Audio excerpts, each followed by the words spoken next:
In today's video, I am going to teach you how to create a custom collection page in Wix. To start by logging into your Wix account and opening the website you want to edit from your dashboard. Once the site opens, click Edit Site to enter the Wix editor. Next, go to the left toolbar and click CMS. This is where you manage the content that powers dynamic pages. From here, you can either create a brand new collection or open an existing one.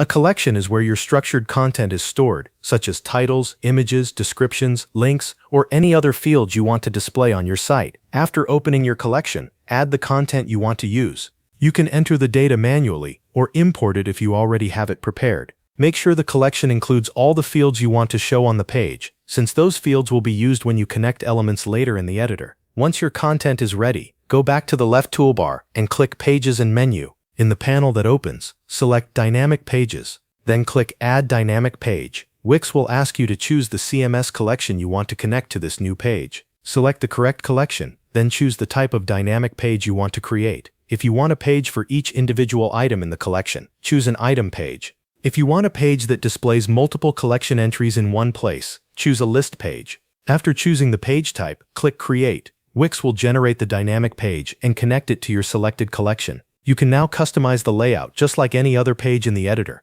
Click on text boxes, images, buttons, and other elements. Then connect each one to the relevant field from your collection. This allows the page to pull in the correct content automatically. As you build the page, check that the structure matches the kind of content you want visitors to see. Keep the layout clean and make sure each connected element points to the correct collection field. When you are finished customizing the page, click Preview to test everything.